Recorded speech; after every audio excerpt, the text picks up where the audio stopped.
Hello and welcome, ladies and gentlemen. We are back, and we are back for more instalments of the UK Sim Racing community's Porsche Cup Season 9, as brought to you on the premier sim racing platform available only on PC, known as iRacing. A week's break has not dulled the senses, and as our drivers return to the racing today in the Flat 6 flat-out competition, we bring you rounds 7 and 8 live from circuit side here at the one and only Autodromo Internazionale Enzo e Dino Ferrari, or more commonly referred to as Imola in reference to the local Italian town. A circuit steeped in motorsporting history, many of it glamorous and some of it traumatic as well. Indeed, we only need to look back to the ill-fated 1994 San Marino Imola Grand Prix, where we did see the passing of both Roland Ratzenberger and also Ayrton Senna in a single Formula 1 weekend. But whilst this circuit has been the scene of tragedy, it's also been the scene of some absolutely brilliant drives over the course of its extended history, and more is surely to come today as our drivers get ready to go racing around a circuit that's got more chicanes than most, and all those chicanes being interconnected together by a variety of long and lengthy straights. The main theme as a result being flat-out acceleration all the way up to the highest possible top speed, but also the ability to brake hard and fast to go into the sweeping chicanes. Get it right, you may find yourself overtaking your rival at the last possible moment, but get it wrong, however, you may find yourself vulnerable on the run on the next straight, and that's going to be the challenge confronting our drivers today. As we welcome you all to this live broadcast, which we bring the broadcast to you by two media platforms for your viewing pleasure, both of them the official UK Sim Racing media platforms. Firstly, you could be tuning in on the official YouTube channels at youtube.com, search for UKSR or UK Sim Racing, and welcome to you guys and girls on YouTube. Alternatively, you may be more inclined to use Twitch, and if so, you'll be on twitch.tv/UK Sim Racing. And we say hello to you guys and girls there, including Shazzy, who is tuning on the null pointers, and in particular saying happy birthday already to Owen Halliday, who raced, of course, in the silver class for the null pointers. But meanwhile, on the contrary, if you have myself, as always, Paul TX141 Walsh, also known as Britain Spit, depending on what media you follow me on. Now we bring you all your racing action over the entirety of this season. And well, what a season we have had so far, and what we still got lying in wait. For as we give a quick recap of our calendar and what still awaits us, we can see that today is the 25th of January 2024. Goodness me, it's crazy to think we are in the final week of January already. That's how quickly the month has gone. And well, we started off all the way back in 2023 on the 21st of December, a month ago now, at what was at the Dutch circuit, a Circuit Zandvoort, and in the Netherlands we got to see our drivers take on the heavily cambered revised layout of Circuit Zandvoort in our first endurance race round of the season. There were plenty of spoils, there was plenty of drama, with championship favourites ending up in difficulty in the early stages, including both what was Thomas Cope and his key rival Philipp, and we got to see the rise of Mario Vehlgut and Daniel Sedgeley. Then rounds 2 and 3 at Motorland Aragon in Spain on the 28th of December, the momentum continued into the twists and turns of the Spanish circuit, and there was the rise of Matt Strand in the silver class and really making his mark on the field. Then rounds 4 and 5 we made our way to Belgium for the Circuit de Spa-Francorchamps, the infamous Belgian circuit. Of course, our drivers charging away for the Ardennes Forest, and on the 4th of January we got to see plenty of battle in action wherever you looked in the field, and indeed all of our drivers are absolutely loving it at the circuit that always delivers. And last time out, in round number 6, in what was our second endurance race round, we made our way to the United States of America for the one and only time this season, for the one and only Florida State circuit. That's the Sebring International Raceway. On the 11th of January, we got to see sparks fly. The bumps in the circuit definitely catch out many drivers, and what was looking to be a perfect 1-2 for none other than Impulse Racing ended up in disaster, with firstly Mario Vehlgut having a major mistake into the opening corner midway through the race, cost him dear, and then we saw Philipp fall to what was both Thomas Cope and also Daniel Sedgeley, and the Olympus Esports drivers bringing on home 1-2 in that order come at the end of the race. But after our mid-season break, we are back today for rounds 7 and 8 for the Autodromo Internazionale Enzo e Dino Ferrari, and after our trip to Italy, we'll be making our way back in time and back to United Kingdom for the 1st of February 2024, albeit we're going to be going back to 2008 for the legacy layout of the Silverstone circuit, before it was revised for safety standards. Indeed, the much faster flying layout of the circuit, and round number 9 shall play host before we have our second mid-season break, and then we do return for the final 3 weeks of the season, starting with round number 10, our third endurance race round of the season, a 60-minute endurance special at the Nürburgring combined. That'll be on the 15th of February in Germany, and then we make our way back to United Kingdom for the final time this season for the Brands Hatch Grand Prix circuit for rounds 11 and 12, our final heat and feature combination race round. Now we're on the 22nd of February, and then we bring it all to a close by reviving from the 2010 closure Oran Park Raceway in Australia, a circuit much loved for its ability to generate close and frantic cup action racing. And in round number 13, our endurance race finale, we'll get to see our drivers bring the circuit back to life and be crowned champions potentially on the 29th of February. Whether it being a leap year or it's a special year, and it's a special time to bring the circuit back. And of course, going into this round, let's give you a recap of the championship stands after 6 rounds of racing, and we start with the Gold Drivers' Championship. And here we can see it is 3 points that separate the top 3. Well, in fact, it's 1 point that separates the top 3. Let's get our maths right there. And it's 141 points apiece for Impulse Racing's Philipp and Olympus Esports' Daniel Sedgeley, with a single point behind them, Thomas Cope for Olympus Esports. Indeed, it could not be closer between the trio, and you would argue that Mario Vehlgut should be right in there amongst them for Impulse Racing, albeit he sits a further 19 points behind, and that's all due to the misfortune he's had over the last couple of rounds, but don't count him out. Meanwhile, leading the rest of the field in P5 is Luke Andrews on 78 points, only 2 clear of Emil Koopmans, with the driver switching to Effect Simulations as of this round and onwards. Congratulations to Emil for being invited and joining the prestigious racing outfit, and we look forward to seeing how the previously known as Apex Misters driver, but now Effect Simulations driver, gets on today. We also see a further 4 points behind Matt Acton ahead of Forsten Sved, with the Griffin Motorsport driver only a point behind, and it's a further 3 points to Marcel Fritsch with WS Racing Esports, with a sizable 17-point gap to wrap up the top 10 in the capable hands of Satellite Racing's Ryan Walker.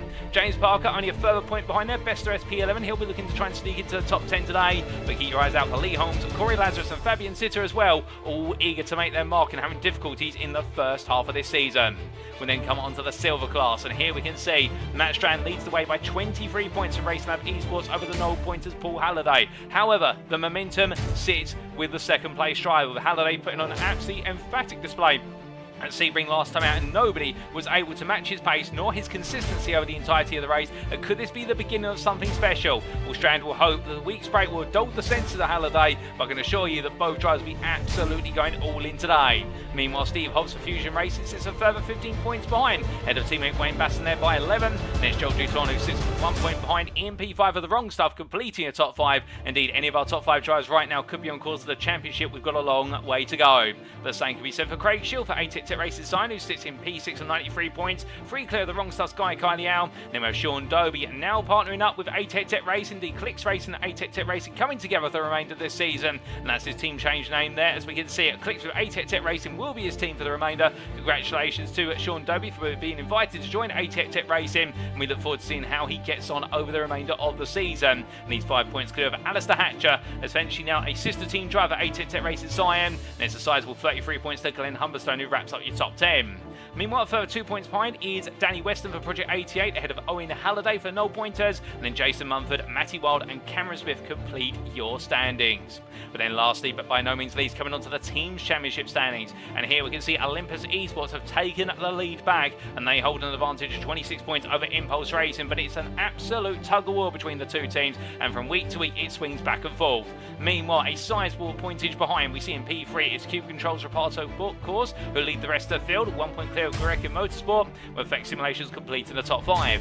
The SimRacing Collective in P6 there, they have what is the best part of 7 points over Racing Lab Esports, with WS Racing Esports, the null pointers, and Satellite Racing completing your top 10. Although note there, the P9, P10 teams of null pointers and Satellite Racing are only separated based on result countback, and it's a further 5 points to ATEC Racing in P11.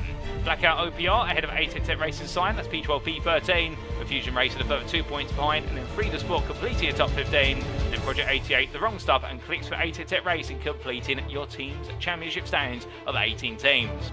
But coming from our standings then, let's talk a little bit about our circuit for today, and it's none other than the Autodromo Internazionale Enzo e Dino Ferrari's Grand Prix course. Located near the town of Imola in the Emilia-Romagna region of Italy, one of the wealthiest regions of the country, this circuit originally named in honour of what was the son of Enzo Ferrari, aka Dino Ferrari, and when we did see the passing of Dino, that's when the circuit changed its name, and it subsequently had its name rebranded to Internazionale Enzo e Dino Ferrari when we did see the passing of Enzo Ferrari as well, the infamous mastermind behind Ferrari, of course. With this circuit embedded in Italian stallion legacy, it is a circuit like no other when it comes to contradictions, because as we can see from the circuit map provided us by iRacing.com, and thank you to them for their brilliant simulator and the circuit maps that come with it, is a circuit absolutely brim with 17 corners, but the main theme here is heavy braking zones into chicanes, a variety of corners, but at the same time as well extended straights of varying lengths, and if that doesn't befuddle your mind, I don't know what will.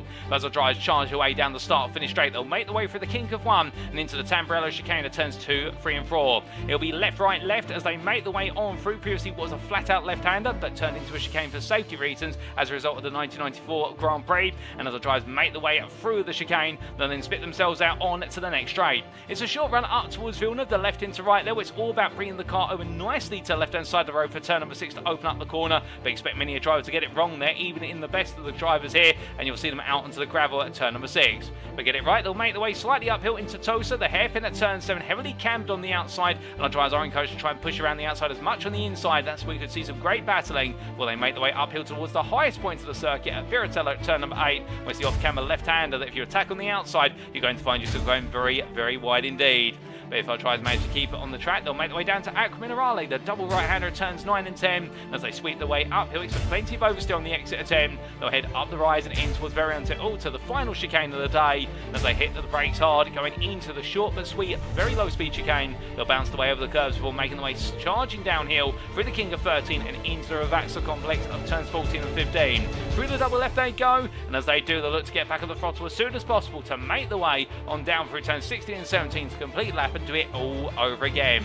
But with that, ladies and gentlemen, to give you a quick reminder of the rules, we can't go racing without them. Qualifying wise, a lone qualifying foul match shall be used where all the drivers take to an isolated instance of the circuit, and in which they will have 3 laps or 12 minutes, whichever expires first, to set their best possible time. Race wise, the racing shall commence by a standing start, as is a tradition of the UKSimRacing Porsche Cup, with the heat race grid being set based on results of qualifying, that's a given, and the feature race grid being a partial reverse grid based on results of the heat race, with the top 10 positions inverted. So that means the 10th place finisher in the heat race, they take pole position for the purpose of the feature, meanwhile the winner takes 10th place, and conversely the 11th place finishers and downwards, that's exactly where they'll start on the grid for the second race of the day. There are no mandatory pit stop requirements in either race today.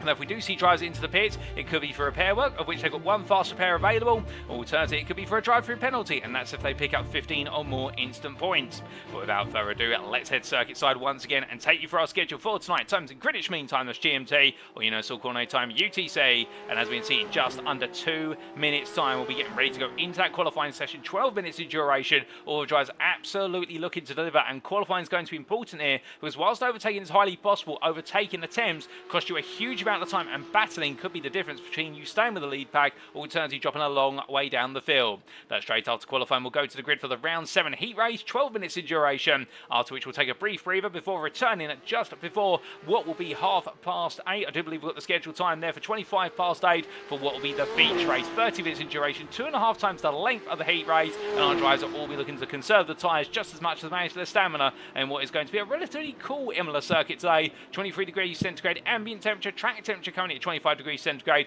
I'll deal with conditions here if you want to go on full attack, and we're speaking of a man who knows how to attack the Imola circuit. You're looking at him. It's none other than New Zealander of Blackout OPR's Corey Lazarus, as he makes his way through the right into left there, and as he does so, well, I can tell you one thing about the 404 driver. He's not had much luck this season, but I think he's going to be feeling quite lucky today and looking to give it everything, given the fact that right now he's 1.5 tenths clear of anybody else in this final practice warm-up session, as he makes his way on downhill into Ravaxa 1, going into turn at number 13. We do know that Lazarus comes in each week absolutely motivated to pounce, and it's been some time since we've seen him on the top step of the podium, but could it happen today?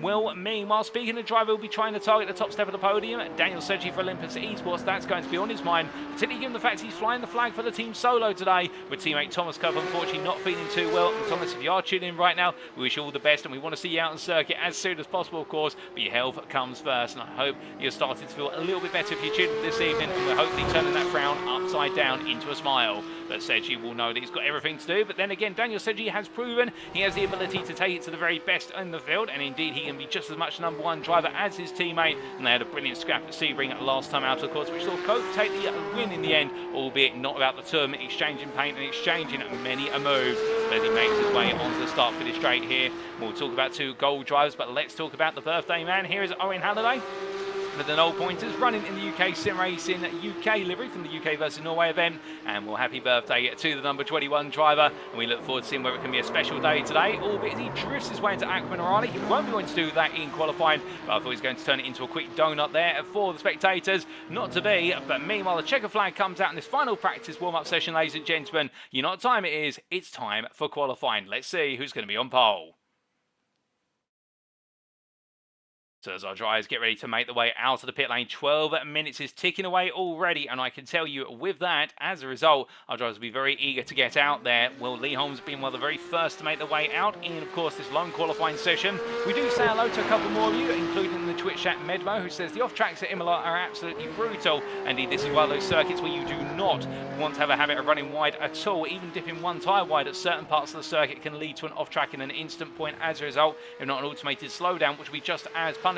And we also say hello in the YouTube chat there to Craig Tilleston, who is cheering on the Fusion Racing at boys and tonight's races. He wishes them good luck, and of course that is the combination of Wayne Bassam and also Stephen Hobbs. As we continue to look at Lee Holmes making his way on through Tosa. Of course, the big thing we need to do first and foremost, let's not forget it, is at the start of every qualifying session, we do announce who the driver of the day from the previous week of racing is. And well, as we recall our minds back to Sebring in what was a round filled with brilliant moments, there's no doubt about it. Well, your driver of the day for Sebring was none other than this man from UKSimRacing, and that is Wayne Bassam, who took 50% of the vote, indeed 50% of the vote. Congratulations to him and the Fusion Racing driver. They'll be absolutely pleased to hear that news when he does park it up after his qualifying session. And can he carry on by picking up perhaps another driver of the day accolade today? Indeed, we have not seen the driver of the day go to a repeated individual so far. We have had what is 4 different driver of the days over 4 weeks of racing, or 6 rounds of racing, and we will be putting out the vote later on in this broadcast, so you can vote for your driver of the day of Imola, and we'll announce it, of course, in a week's time at Silverstone. But as Bassam makes his way on through turn at number 7 there, the big question you might be asking at this point is, what do you need to do in order to put a car on pole at Imola? Well, the key thing around here is you've got to be confident of your track limits and how much of each and every curb at the chicanes you can mount and cut, because as you make your way around here, it's those small micro cuts which can be the difference between you gaining what is a 100th over your rival or a 10th, and that can be the difference between you being second or on pole. But also around here, you've got to be confident in your ability to be late on the brakes. You want to brake as late as possible into these chicanes and really carry the speed on through them as well, particularly at Tamburello and Villeneuve. Also, it's a little bit different given the fact it's so tight between the two apexes. Indeed, the necking points of the two apexes is so close together, it really is straight lining them. Meanwhile, through the other chicanes mentioned, Tamburello and Villeneuve, there's a lot more space to open up the corners, and therefore you've got to feel that confidence in being able to really put those direction changes together. And related to the setup of the car, you're going to want a car that's very fast on the straights, and it has a high top speed, but it's also got to be a car that you're happy to dance from left to right and right to left around here. And again, that in itself can become a bit of a contradiction, as Guy Kylie out will be one to tell you, for the simple reason around here, if you want to have a car that's rather nimble through the corners, or at least stable through the corners, you normally want to run quite a lot of rear wing, with these cars having very limited aerodynamics, bar the rear wing over the rear of the car. But the flip side of the coin is that if you have too much rear wing, then you end up in a situation whereby you lack top speed because of the fact you have the aerodynamic drag of that rear wing. So what can you do to offset it? Well, one thing our drivers may choose to do is run quite a high rear ride height compared to the front, and that's how high the car is pitched up off of the ground. And you'll see that these cars are tilted forward, and the more tilted forward they are, the higher the overall rear ride height is compared to the front, and that's going to shift all the car in terms of its aerodynamic balance over towards the front, and that in turn can give a lot of manoeuvrability, but it also makes the car highly sensitive to direction change. And these Porsche cars, I can tell you one thing about them, with the engine being rear mounted in terms of it's over the rear axle, these cars love to dance. But that's why Porsche put the engine over the rear axle, because that gives you the best possible rotation and it makes the car the master of the corner. And when you do have a flat 6 engine that pushes above 9,000 RPM as well, well, you've got an absolutely potent combination. But as we start to see our first flying laps coming through, we're looking at Jason Mumford here as he makes his way to the timeline. Lost the first lap of the board, it's a 1:45.239, and Owen Halliday now puts a lap on the board as well. We're going to see plenty more laps coming very rapidly indeed, and I wouldn't be surprised here if we do once again see the interesting contrast of what will be those drivers who decide to invest what is not just the outlap but also their first flying lap as an additional warm-up lap. Oh goodness me, and that is Mumford going a bit deep there, going into turn number 2, locking up the brakes and having to let the car go to the gravel, so that'll be an invalidated lap immediately. But meanwhile, I think many other drivers are also having some difficulty. Ryan Walker's recently had a brief off-track at Villeneuve, he's brought it back together, but I believe it's invalidated his lap. But meanwhile, we have got a very fast lap coming up from one of our championship stars in the gold class, Philipp Hammer, as he makes his way on through Rabatza 2, coming around turn 14, and as he makes his way onwards towards what is the timeline here, where he's gone purple in the second half of the lap. He's done personal best in the first half of the lap. How fast is this going going to be. Lazarus' time is a 44.9 to beat. And from Philipp Hammer, my good lord, it's a 44.255. That's absolutely sent the bar very high indeed, in the fact that is 6.5 tenths faster than what anybody else has been able to achieve. And well, the thing about Philipp Hammer is you only need to tell him once to go for it, and he will absolutely deliver as the German driver now makes his way onto another flying lap. Indeed, he's onto his second flying lap, and he's not holding anything back here as he goes on the attack once again. But with over half the field yet to set a lap time, 12 laps registered so far, albeit 2 of them I think more preparatory laps, in fact 3 of them there if you include James Parker, Daniel Sedgeley and Emil Koopmans together. And well, speaking of Emil Koopmans, well, we looked to Daniel Sedgeley for a brief moment. Sean Dobie goes P6, but Emil Koopmans here running through on a circuit that he's normally quite strong at, it must be said. Previous history has shown that Koopmans does love this circuit, particularly in the feature race with a reverse grid, and he's a very hard driver to dislodge. Indeed, he came very close 2 seasons ago to taking his first ever overall win here, albeit it was Philipp Hammer in the end who managed to dethrone him from that win in the very late stages of the feature race here, if my memory serves me correctly. And he makes his way across the timeline right now. What can Koopmans do? He goes for original pole there, 44.107. Could this be the day Koopmans takes his first ever pole position? He's got 1 more flying lap to try and do so, but remember there's more laps to coming in from all of our drivers, including Mario Vehlgut, who now puts the pole position up to a 43.525, and well, Vehlgut showing his experience here, and that is absolutely blazing quick as he makes his way on through turns 2, 3 and 4, and as he does so coming on through, well, meanwhile we do look back to the chat and we see Kieran Lowe there saying looking forward to this one in the YouTube chat. An unforgiving track, he describes it. Indeed, Imola very unforgiving. That is an adequate adjective to talk about the circuit. We also say hello there to the Project 88 team in the Twitch chat who is cheering on Danny Weston, the Project 88 guys. And we're speaking of Weston, where is he out of the circuit at the moment?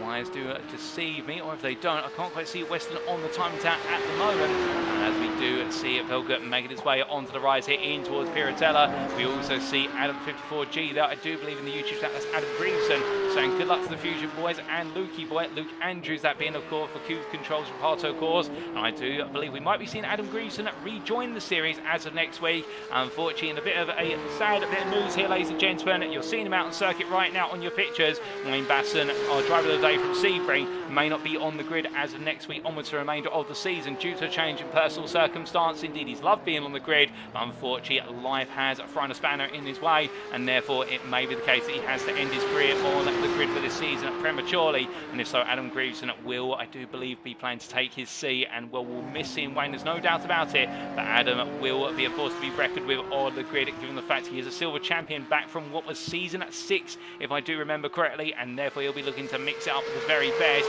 But meanwhile, speaking of mixing up from the very best, Vehlgut put the pole time at what was a 43.525. He's got purple in the middle sector. Is this going to be even faster? Was he crosses the line? It's not going to be faster as the Vehlgut in the end sets the bar high but can't improve it. James Parker comes to the line on his final flying lap, and it is going to be from Parker none other than what will be, I believe that is going to be it. He doesn't improve any further, and will meanwhile we look to Paul Halliday here as he makes his way on down towards the Villeneuve chicane. Still got 1 more lap to go, keeping in mind that Matt Strand right now is your silver pole sitter as things stand, as we show you the classes segregated on the left hand side of your screen. And well, it is going to be Strand P8 with a sizable 3-place gap to Glenn Humberstone, who is almost half a second, in fact just over half a second off of Strand as it stands. And then we do have Paul Halliday a further 1.5 tenths off by comparison, and then we do have the silver field really filtering through some notable gaps between drivers in the silver class. It must be said it's been the widest dispersal of lap times, although it looks so Hobbs there is squeezing his way in and trying to say no, it's not going to be as widely dispersed as you're going to say. And well, it is going to be 45.548 for Steve Hobbs, which puts him P15, P4 in silver. Paul Halliday right now is going to need something special on this final lap if he wants to try and get close to Strand. In fact, he's not improved so far. He's improved slightly coming up Aquaman Morale. In fact, he's up in the 3rd subsector. Loses the rear of the car there coming through Alta. And there's going to be his qualifying session complete, pushing it too hard, and Halliday gets it wrong. But meanwhile, Marcel Fritsch crosses the timeline, and 3 invalid laps. He does not improve at all, and therefore he's going to be starting from the very last row of the grid, as will be Joel Duton. And well, an unfortunate error there from what is Marcel Fritsch over the course of this qualifying session. But I do believe with that, ladies and gentlemen, that is qualifying complete, as all of our drivers are in the pit lane, or those around the circuit have completed their 3 flying laps. And well, it is going to be Mario Vehlgut who takes pole position here at Imola by what is in the end 3.5 tenths over Philipp Hammer. It's a 1-2 for Impulse Race, and they've locked out the front row with Emil Cummins and Luke Andrews on the second row. Corey Lazarus, after a sharp start in this qualifying session, takes P5. Head of Daniel Sedgeley and James Parker will be at P7. It joined on that fourth row by your silver pole sitter, Matt Strand, a second off of the overall pole time, but for Strand, he'll take a lot of confidence on the fact he is half a second faster than the second place silver driver of Glenn Humberstone. Starts P11 and is joined on the sixth row of the grid by Paul Halliday, who was 1.5 tenths off.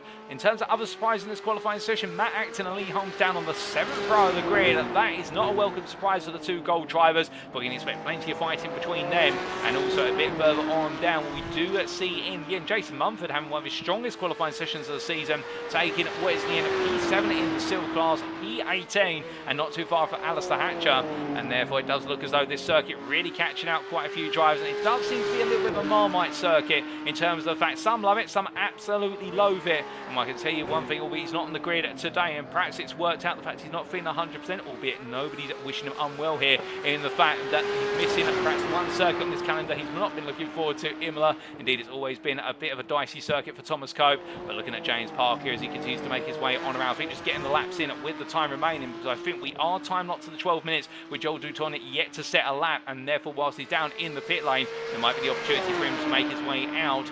We didn't get an onboard lap today in this qualifying session. We do apologise for that, and we'll try and get an onboard lap or two when we do go into our races, particularly perhaps in the feature race later on in today's broadcast. But this Imola circuit right now all fired up and ready to go, and all the drivers I think absolutely chomping at the bit here with 30 seconds left on the clock, and we will be going to the grid for the round 7 heat race very shortly, ladies and gentlemen. And goodness me, it is going to be an incredible one, as we see that Jarasoso in the Twitch chat saying let's go TWS in honour of the wrong stuff. And indeed, keep your eyes out. If you're a wrong stuff fan, make sure to make some noise in the chat for Guy Kiley out and Joe Douton. They're going to be starting what will be P22 and P24 as I understand it. Indeed, not the strongest qualifying session for the TWS team, but at the same time we do know that the wrong stuff will be able to get things right in the races. That's where they go the strongest. But the checker flag is out, qualifying is complete. It's time to head to the grid for our first race of the day. And as the drivers do, this is how they'll line up for the round 7 heat race at Imola. It is Mario Vehlgut who takes the pole position for Impulse Racing and is joined on the front row by teammate Philipp Hammer, who was 3.5 tenths behind. Emil Koopmans lines up in a season best P3 for Effect Simulations, joined on the second row of the grid by Luke Andrews as a season best P4 for Cube Control's Reparto course. We then have on row number 5, row number 3 I should say, in P5, Blackout OPR's Corey Lazarus, and he will be joined there on the third row of the grid by Olympus Esports Daniel Sedgeley. Meanwhile, starting in P7, it'll be James Parker, the privateer, who'll be joined on the fourth row of the grid by your silver pole sitter of Matt Strand for Racing Lab Esports. Congratulations to Matt for a strong pole position, and can he convert it into a win? Ryan Walker and Thorsten Svet for Satellite Racing and Griffin Motorsport respectively complete your top 10, and then behind them on row number 6 it's Glenn Humberstone for ATEC Tech Racing, and the silver second place drivers joined by third place silver driver Paul Halliday for the Null Pointers. We then have on row number 7 Lee Holmes for ATEC Tech Racing and Matt Acton for the Sim Racing Collective, followed up by on row number 8 Stephen Hobbs for Fusion Racing and Sean Doe for Clicks with ATEC Tech Racing. We then have on row number 9 Alistair Hatcher for ATEC Tech Racing Cyan, joined by the privateer Jason Mumford, and your top 20 is completed by Wayne Bassett for Fusion Racing and Craig Shield for ATEC Tech Racing Cyan. On row number 11 it's Owen Halliday for the Null Pointers and the Wrong Stuff's Guy Kiley out, and not setting a lap either of them on row number 12 to complete our grid, it'll be Marcel Fritz for WS Racing Esports and Joel Douton for the Wrong Stuff. But that is your grid set, ladies and gentlemen. 24 drivers on this grid, all set, all itching, all ready to go. And well, as we look back down to terra firma here, all the drivers are only 20 seconds away from the lights out procedure. There's a notable gap a bit further down the order on the right hand side. You'll see that there's a grid slot empty, and that's Alistair Hatcher. I believe he's just taking this slot on the grid. That means all 24 drivers are here, the lights are going on, and well, without further ado, it is going to be 1 red light, 2 red lights, 3 red lights, 4 red lights, 5 red lights. And it's lights out and away we go for our first race of the day as we return to the racing action, the UKSimRacing Porsche Cup. Vehlgut and also Hammer get a good start off the line. Impulse Racing hold the 1-2 as they charge their way down. 3 wide further back meanwhile for Sedgeley versus Andrews. And as they make their way into the braking zone here, which can be Sedgeley, Paul pulls ahead, but look at Lazarus batting side by side as they make the way on through Tamburello for the first time of asking, but it looks though there Andrews deciding to get ahead and Lazarus pulling in, but as they do so, now it's going to be Lazarus who's looking vulnerable here as they charge their way down in towards Villeneuve, going defensive immediately versus Parker, but this defense is going to cost him a lot of time, and Parker will know that as they make the way on through as all the field stacks up behind. But notice this, Matt Strand drops a P10 off the line, and as he does so, up the inside goes Glenn Humberstone, decides to go nice and late into the braking down of Tosa, and will Strand there decide I think to protect the tyres because of the fact they're cold and so are the brakes. But right now as they make the way through, oh goodness me, there's been a major incident coming out of Tosa, and I think that's involved Fritsch and Owen Halliday. In fact, I'm not really sure that is Owen Halliday. I think Paul Halliday's involved in it. We'll come back to that thought very shortly, ladies and gentlemen, as meanwhile Matt Strand has been able to pull back ahead of Glenn Humberstone into Piratella in the drag race up the hill, and as they make the way on through Aqua Minerale, we've had drama further down the order in this first lap. We'll get a replay of it when we can, as the drivers roar their way up towards the Alta chicane for the first time. Well, meanwhile, we've had a bit of an inch there. That's Wayne Baston who's into the wall, I believe, or getting very close to it, coming from Aqua Minerale. Well, not quite sure what the story there is. We've got a lot to unravel and unpick when we do get a chance to. Paul Halliday moves back in front of the Fusion Racing driver, but as they make the way into the Alta chicane, now they'll settle down here. Whoa, there's a lock-up for Paul Halliday, so they're all getting it wrong, and these are some of the favourites in the silver class in terms of championship battlers. But as they make the way on through, well, right now it's going to give Marcel Fritsch the opportunity to go side by side as they come on down the hill in towards the back, so they go into turns 14 and 15, and we'll Fritsch in on the inside, but it's going to get very nip and tuck, and Baston turns in, but he finds the WS Racing esports driver not backing out, and that's the way they'll go. But meanwhile, after one lap, we look back to the front of the field. It's Vehlgut ahead of Hammer, followed by Koopmans in P3, Sedgeley P4, then it will be Lazarus versus Andrews. Again, it's the repeat from lap 1, but Lazarus going around the outside to inside, and Andrews goes wide, and Lazarus puts the pressure on, and he makes his rival wilt under the pressure as they power the way now up towards Villeneuve. Well, as they go, it's going to be Lazarus being followed by Parker now, P5, P6, then Ryan Walker in with P8 behind Andrews is P7, Matt Strand, your silver leader, in P9, and then it's Wilson Svet, P10, separating Strand from second place silver driver Glenn Humberstone, who's best the rest, P11, but as they make the way on around through Tosa. Meanwhile, Stephen Hobbs here trying to play catch up with the field 9, there's a lot to do and not a lot of time to do it, but meanwhile the 8 Tech racing crew of Humberstone and Holmes nose to tail together behind Wilson Svet and Matt Strand as they make the way into Piratella, and as they do, Humberstone gets very close. I think misses braking zone there, runs wide upwards the exit curve, and where he's going to be exploring those track limits. Holmes will make his way on through, and Humberstone decides to let his teammate go there, recognising the fact he may have just cost himself an opportunity to chase Strand down early on in this race, but still they've got plenty of time to go, albeit when I say plenty of time, it's not very much time, but he's still got 9 minutes plus the final lap, and therefore he can recover from this. But as he makes his way up into the Alta chicane right now, just be watching and waiting and twitching at the wheel in order to try and find a way to get past what is Holmes and Severe, albeit hoping his teammate can act as a bit of a battering ram. Speaking of which, here Strand having a bit of a slow run on through Alta, and I think there's a slowdown penalty being served for Matt Strand for Racing Lab Esports as Glenn Humberstone goes on through to take the silver class lead, and now Stephen Hobbs is not too far behind, and what a twist of fate that is after Humberstone got it wrong into Piratella. Strand in the end picking up a slowdown, and now that slowdown proving very costly as they power their way, and in fact Strand still some degree of slowdown here by looks of things, and Stephen Hobbs goes on through for P2 in silver. That's P11, P12, P13 in the top 3 in the silver class, and Strand falling down to aforementioned unlucky for some P13, but as they power their way onwards towards lap number 3, well meanwhile we do look back to Torsten Sver here, who's got a lot of pressure building on him as the Greek motorsport driver from Germany by what is none other than Lee Holmes in their battle for P9, and battling right now for the positions on what would be the front row of the reverse grid for the feature A's as they make their way into left into right, coming on through the Villeneuve chicane. It does look as though Humberstone's still there. Meanwhile, a little bit of a wobble on the exit from Holmes. You can just see the rear of the car snaking around where he's trying to get the power down as he's mounted the exit curve, and that's the thing with these cars as well, they're very sensitive, particularly with low ride heights, to bumping over those curves and unsettles the car very quickly indeed. But as they make their way up towards Piratella, it looks as though there's some stability brought to the racing. Meanwhile, Matt Acton here further back, battling side by side. He's on the right of your picture versus Jason Mumford on the left as they go into Piratella. The SimRacing collective driver trying to pick up some places here, loses the rear of the car, and into the tyre barrier he goes, albeit it's a brief shunt to the barrier, nothing too major. Gets it turned very rapidly indeed there, a little bit of nice control from the Briton, but the number 44 driver will be looking not to make that mistake again in a hurry, that's a certainty, as he heads on down in towards Aqua Minerale, and well, there goes Alistair Hatcher, who just tries to sneak his way through by going too wide. That's bold of Hatcher, but sometimes you've got to be bold and brave in order to get the job done, and he does exactly that, as now what is Paul Halliday tucks in behind, and Halliday really right now has to go on a recovery drive here to try and get himself back into some good points in the silver class.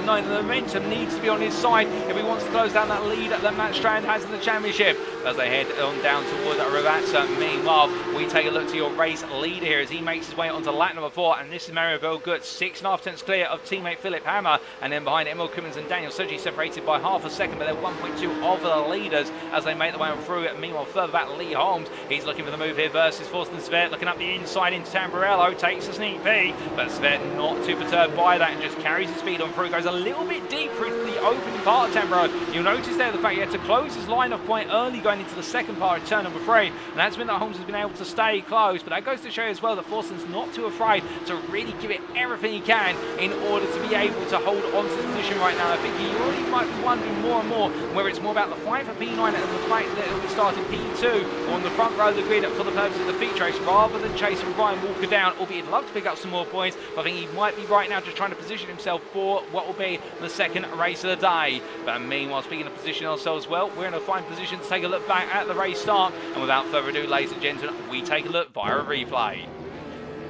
We do look here to Lee Holmes, and he got underway. In fact, we look to the blimp camera as all of our drivers made their way off the grid. And you'll notice Matt Strand there, a slow start in what was the upper portion of the grid picture. And as they made their way in towards turn number 1, Strand being absolutely swarmed by his rivals, particularly Walker, and also there what was none other than Forsten Svet as they made their way into the braking zone. All the drivers safely on through the opening corners. A bit of a lock up there from none other than what was, I do believe, oh goodness me, it didn't quite work out in the end. There was some contact, I believe, between Owen Halliday and Craig Schill, with Schill being turned out around the front of his rival. But then a little bit later on, we did see as the racing made its way on through, and Joel Duton, one of the biggest gainers at the start, it should be pointed out. We'll explain a little bit more about that shortly. But as they made their way up into the hairpin here at Tulsa, I do think there was a bit of an altercation between some drivers. In fact, that was Paul Halliday going around. I think there might have been some contact with Acton, and then Marcel Fritz trying to dive to the inside, or in the end picking the wrong side to dive, and Halliday being turned even further. And that explains the story of what happened at the race start on lap number 1. We'll return to your live racing pictures now, ladies and gentlemen, and as we do, well, Lee Holmes has found his way past Forsten Svet only moments ago going into the Tamburello chicane. We'll get a quick replay of that very shortly, but just on the point with regards to none other than Joel Duton, as we show you the places gained by drivers overall since the start. You'll notice in P15 that he's gained 9 places overall, more than any other driver by a major margin. The next driver comes close to Marcel Fritz, who's gained 5, but Joel Duton absolutely delivering at that race start and moving all the way up to P5 in the silver class. An absolutely phenomenal start, and indeed a phenomenal drive so far from the wrong stuff driver. But meanwhile, the biggest loser in terms of places at the start of this race in the Open, that's Paul Halliday, 11 places down. And meanwhile, looking back to Matt Acton here as he battles side by side with none other than Craig Shields. They make their way out to the Tulsa hairpin. Just in front is Wayne Basson and Guy Kyliau, as Basson gets ahead of Kyliau as they roar their way in towards Piratella. And right now, all these drivers with misfortune in their races, all trying to recover something out of this and just gain some places back as they head on through. And Basson, the Fusion Racing driver, I think he's got the pace to close down Owen Halliday. He's got 4 seconds to close down, and he hasn't got more than 4 minutes to do so. But source the final lap of the race. Indeed, time is ticking away here, and it's not a welcome fact at the Imola circuit, when it's already a hard enough circuit in terms of concentration levels, and now you've also got to push even more to the maximum. But as our drivers make their way into the auto chicane, a line astern they go. It is still in this long line battle. For P19, Basson ahead of Kyliau, followed by Hatcher, then Acton, and then Halliday is in Paul Halliday. And as they come down towards the Verazza left combination, we does look though for the drivers here, all itching to try and look for a move, but nobody feeling confident enough to make a move happen. But speaking of moves happening, only moments ago we did have Lee Holmes at passing Forsten Svet into turns 2 and 3, and this is how it happened. Was they made their way onto lap number 5. It was a drag race through the King Curve 1. Holmes on the inside here with the overspeed, nose ahead as well. And I think in the end there was a little bit of a near rub between them, and you could see how what was Svet trying to find his way around the outside, but Holmes holding nothing back and getting the job done.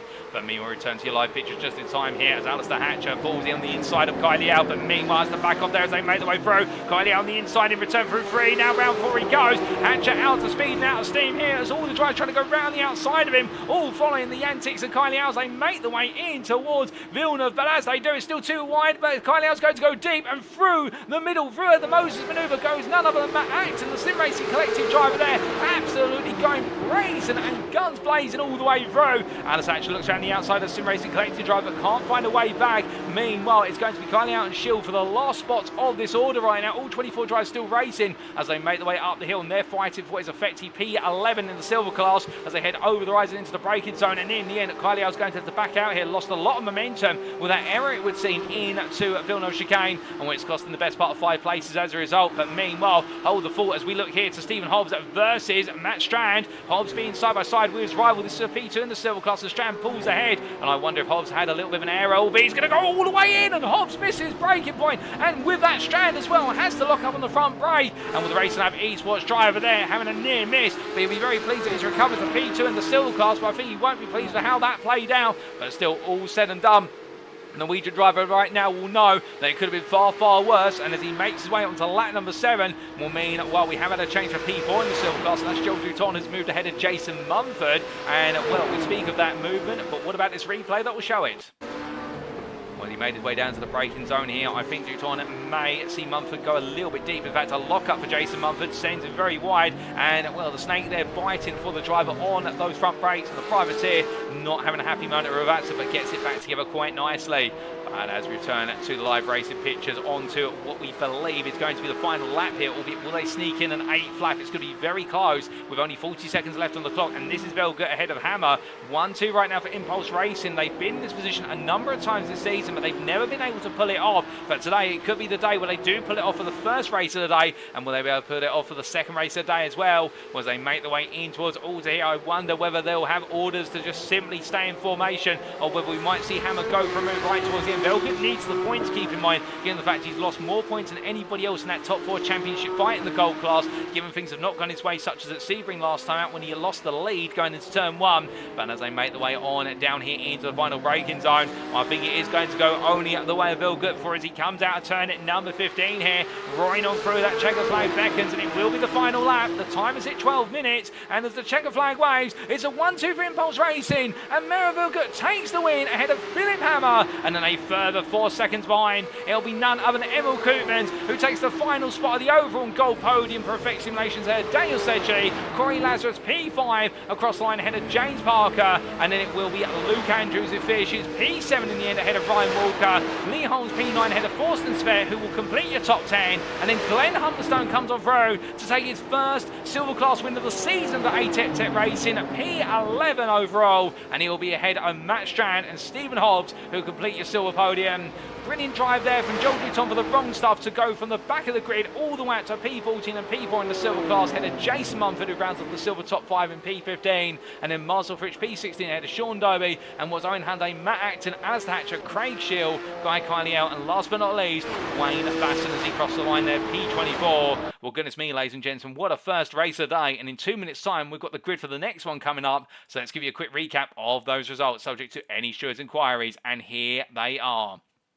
So after 12 minutes racing at Imola in the heat race, round number 7 that was, Mario Vehlgut, taking the win and bringing home a 1-2 for Impulse Racing ahead of teammate Philipp Hammer, with Emil Koopmans completing the golden overall podium there for Effect Simulations on his debut for the team. Daniel Sedgeley P4 for Olympus Esports there, not quite able to get back onto the podium, but still staying ahead of Corey Lazarus, the Blackout OPR driver, completing the top 5. Then James Parker P6, the privateer, ahead of Luke Andrews, who after a great start lost out in the mid portion of the race and finished still ahead of Ryan Walker, Lee Holmes, and Forsten Svet, who completed your top 10.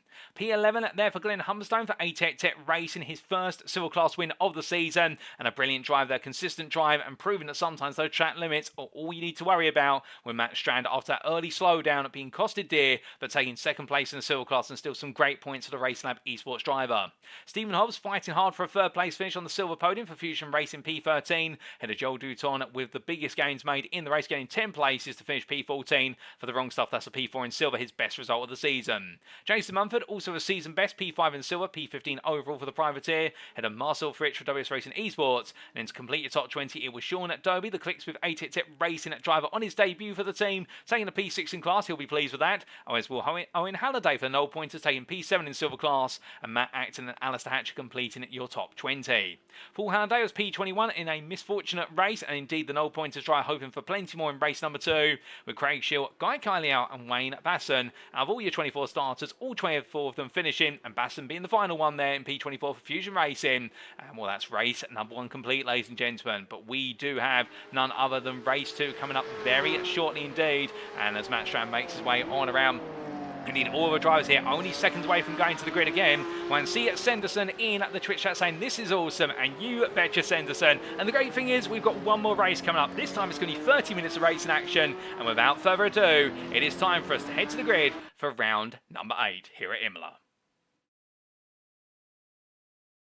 So our drivers make their way onto the grid for the second and final time today. This is how they'll line up. It will be with the top 10 reverse grid. Forsten Svet, who takes pole position for Griffin Motorsport, ahead of Lee Holmes at Racing. Ryan Walker and Luke Andrews line up on the second row for Satellite Racing and Cube Controls for Pato Course, with James Parker P5 there, the privateer, ahead of Blackout OPR's Corey Lazarus. Daniel Sedgeley for Olympus Esports starts P7 ahead of Elmwood Koopmans for Effect Simulations, and then your 1-2 finishers in what was race number 1. They'll start on the 5th row, albeit reversed, and it'll be Philipp Hammer for Impulse Racing ahead of teammate Mario Vehlgut. Your silver winner in race number 1 starts P11, Glenn Humberstone for 8-Tit Racing. He's joined on the 6th row of the grid by Racing Lab Esports' Matt Strand. And then we do have behind them Stephen Hobbs and Joel Duton, with Jason Mumford and Marcel Fritsch on row number 8, Sean Dowie and Aaron Halliday on row number 9, and your top 20 completed by Matt Acton and Alistair Hatcher. Paul Halliday and Craig Shield line up on row number 11, and on the last row of the grid it's Guy Kiley out and Wayne Basson hoping for more in the second race of the day. There's your 24 starters, ladies and gentlemen, all set and ready to go. The grid is set, and well, as the lights go on, well, it is going to be none other than 1 red light, 2 red lights, 3 red lights, 4 red lights, 5 red lights. And it's lights out, and away we go for the second time today in the 30-minute heat race. And as they charge their way on down towards turn number 2, well, right now it's going to be Svet who gets the better start compared to Holmes, but Holmes looking around the outside as they make their way into the braking zone. But it's time for cold brakes and sensitive tyres as they all weave and wind their way through Tamburello. 2 wide are the best of times here between all the drivers, but as they make the way on through, it looks like every safely through this time as they head on down in towards Villeneuve. Oh goodness me, in the rear of the picture going wrong for Alistair Hatcher, but as they all come charging on in here, all the drivers right now starting to settle down into line astern formation. And there's no real opportunity as we do see running wide. And as Joel Duton getting it very wrong coming out of Villeneuve. And as a result, now as he rejoins the whole field, will have to make his way around as he tries to bring himself back up to speed. But meanwhile, looking back up into the top 5, this is James Parker, who's holding on to P4 ahead of Luke Andrews, as they make their way over the rise and down in towards the left-hander of Piratella. And as they come through the left-hander right now, Parker under a lot of pressure, and Andrews trying to go on the attack very early on here. I think Andrews feels though he's got a lot of pace and could potentially get ahead of him,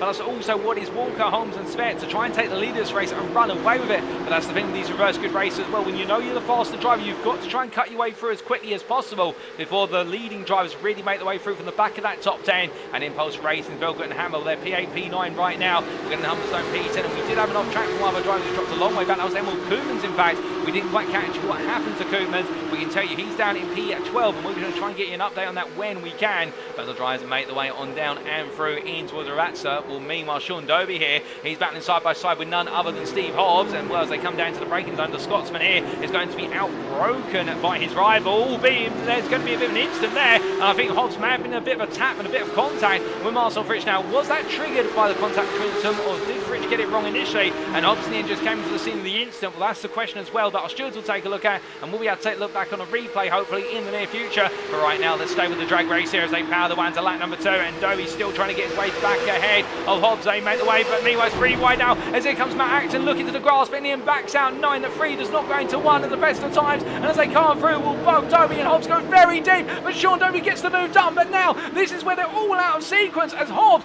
now out of line, out of time, makes his way almost towards Villeneuve, but they charge the way on down. Acton, Halliday and Mumford all coming together here. Jason Mumford on the inside of Paul Halliday. Halliday 9, he's got to recover in this race to make sure to salvage the points. Bouncing over the exit curbs there of what will be Villeneuve, and as he does so, as he makes his way up towards Tosa, right now Mumford staying close, but Paul Halliday making a critical pass there at the right time. Joel Duton, meanwhile, after that error on lap number 1, now trying to recover his way as well, and the Luxembourgish driver battling side by side with Wayne Basson up the rise. The silver class is absolutely exploding onto your screens as they make the way in towards Piratella. Duton looking around the outside, he's not afraid to give it a try. Credit to him, and he's going to make it work here surely, because right now neither driver's backing out. Duton gives a lot of space as they go into Aquamarali. This is going to be 1 wide by the end of it, but who's it going to be? And in the end it's going to be Wayne Basson who gets it done, and Duton has to back off there. He can't find a way to come back immediately, or can he? As he tries to get the cutback run up the hill, he's going to get it, but is he going to have enough speed as we jump on board with the number 13 driver? No, he's not going to be able to get it done this time.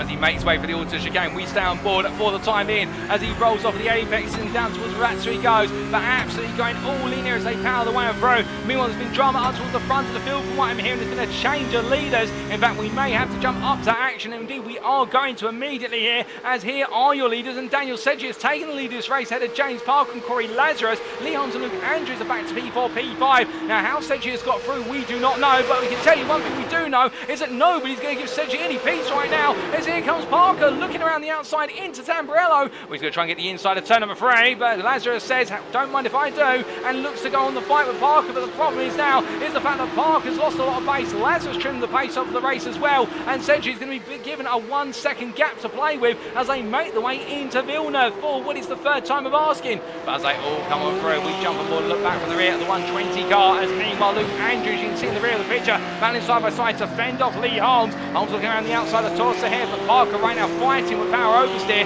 as they make the way up the rise and trying to steer clear of the Lucinda as the Briton. Well, I think that's going to be easier said than done, given the fact when Lazarus has got a bit between his teeth, there's only one thing that's inevitable, and that is he's going to catch you at some point, as they make the way on through Piratella right now. All these drivers falling back into formation here, all waiting for an opportunity, and Philipp Hammer up to P6. Now he's left Mario Vehlgut a bit further behind down in what is P11, and well, the Impulse Racing driver here just picking his way through one by one. And the one thing you've always got to keep in mind with Philipp Hammer, as we like to say, there's two things that are inevitable in what is the feature race when it's 30 minutes in length, is one, that Philipp Hammer's going to have a rather conservative opening lap, but after that he will come for you. He will be coming for that win of the race, very gradually, but he knows exactly how to pace his race. And right now up to P6 and looking to push on, as we saw in the rear of the picture, Emil Koopman's having a bit of a rallycross moment as he made his way across all turn, I think just outbraking himself into the corner and deciding a straight line on rather than risk locking up the brakes any further. But as they make the way around onto lap number 4, Aura drives charging the way down towards turn number 2 once again, and we look back to Parker versus Lazarus as they head on to the aforementioned 4th lap, coming around it, only 5 minutes complete. Remember, we've got a long way to go in this race, and therefore tyre preservation is going to be just as key as outright pace here. As here comes Lazarus looking around the outside again. It's a repeat of the previous lap, but Lazarus is much further ahead this time. Side by side they go, a little bit rough between the two, but in the end Lazarus came in the inside of turn number 3, and I think Parker trying to stick it around the outside. Might have been a bit of netco contact between the two, but still Lazarus gets it done and moves into P2. Meanwhile, now Parker's going to find himself out of sorts as Lee Holmes and Philipp Hammer make the way past. Holmes up to P4. Meanwhile, a bit further behind them, we do have Glenn Humberstone, your silver class leader. And let's not forget the silver leaders here, Humberstone and Strano right in amongst this medley, albeit not for long, as Emil Koopman sipes his way up the inside into Tosa and says to Strand, look, I'm coming through whether you like it or not. Well, the Dutchman here absolutely on the attack once again, putting some of the strongest pace in this top 10 pack as they charge away over the rise and in towards Piratella, but don't catch Strand out, neither should you count out Vehlgut as he comes together with fellow countryman Forster Svet, and the two Germans going side by side, albeit for a brief moment, and it's ended in disaster. Svet has had to be towed to the pits, and Vehlgut right now trying to get the car turned back in the right direction, and that's going to cost them a huge amount of time here. And well, there's late drama going on through Piratella, there's no doubt about that, in terms of late on the corner exit, and I think both of them trying to contest the space. But meanwhile, as we look back up the field in towards the silver battles here, this is the battle for P6 in the silver class, as we do see Wayne Basson of Joe Duton, and then Craig Schill, and then it is the gold driver Marcel Fritz just behind. But as they all come on through the auto chicane this time around, the 4 drivers here all right now settling down into a sense of rhyme and rhythm. I think that's going to be important for the longer portion of this race, for the simple reason here now you're going to start to feel the pain. If you push the tyres too hard too early, you're going to feel that pain starting to creep through, and by the 20th minute you're going to have very little tyre life left. When you can conserve the tyres, that's where you can start to build up the pace and gain the places in the final 10 minutes of racing in the 30-minute feature races. It really is a balancing act, and speaking of balancing acts right now, well, Sean Doe's going to have to balance the act to where he defends into turn 2 or keeps the door wide open here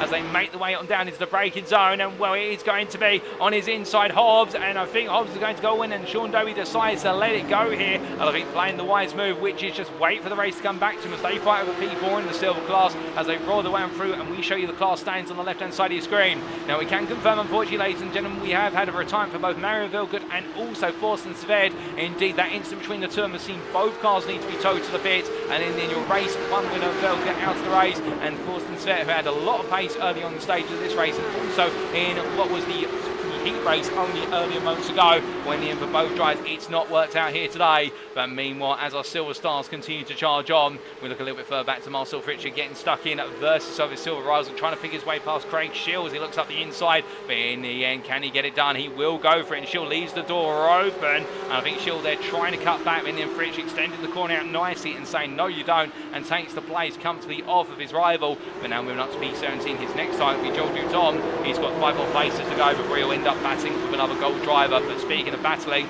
just in front of him, Basson versus Duton as they make the way in towards Alta. It's going to be Duton on the inside here, going into Alta, and as he goes on the brakes here, well, Basson in the end can't find a way to defend, and Joel Duton absolutely fired up. I'm not quite sure what they told him over the course of the mid-season break, but I can tell you one thing, this is a whole new side of Joel Duton that we're seeing, and we absolutely love it. We want to see more of this as they make their way down towards Ravatsa, and as they do, will mean, well, we look here so what is inside the top 10, and Lee Holmes going quite slowly here as Matt Strand makes his way on past, as is Glenn Humberstone only moments ago. And I think there might have been an automated slowdown penalty which the 88 racing driver of Holmes was serving as he made his way out of Ravatsa and onto the start-finish straight.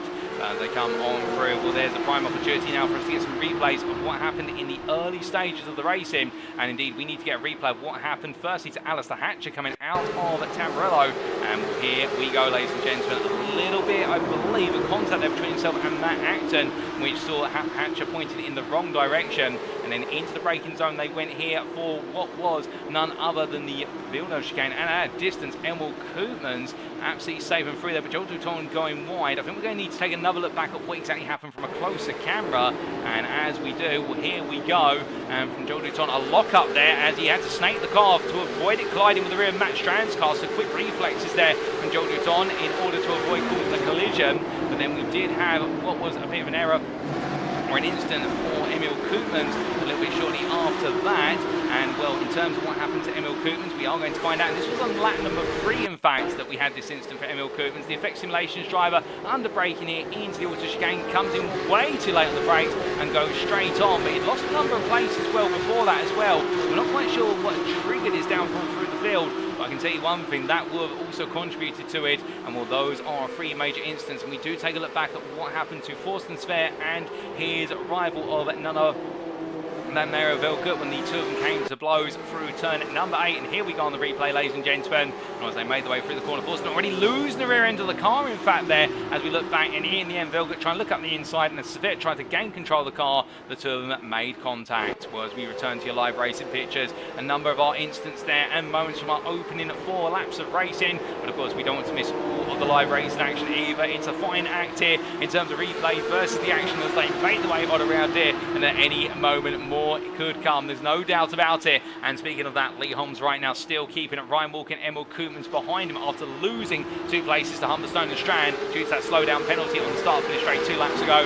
Now he does have the Rat Pack of cars behind him in terms of everyone scrambling and scavenging for these places here. As up the inside goes Emil Koopmans there looking for a move and gets it on Ryan Walker. But we know that Walker plays a very smart and fine act with regards to the fact he'll battle when he needs to, but he also decides to steer clear when he doesn't need to battle. Perhaps when the drive's on a bit faster pace alternative, you can see a bigger battle ahead in the later stage of the race. And Koopmans making the move into Tulsa, and Walker tucking right in behind him immediately. And keep in mind, they do have the best part of 18 minutes plus the final lap of racing to go here. And I wouldn't be surprised if we see Walker try and go back on the offensive later. And will Walker and Koopmans name a more admirable pair in terms of battling, I dare you, in this series, for the simple reason we have seen them battle time and time again over the best part of 4 seasons of racing here. And when it's come together, it's been absolutely fantastic indeed. You only need to think back to Virginia International Raceway back in season 7.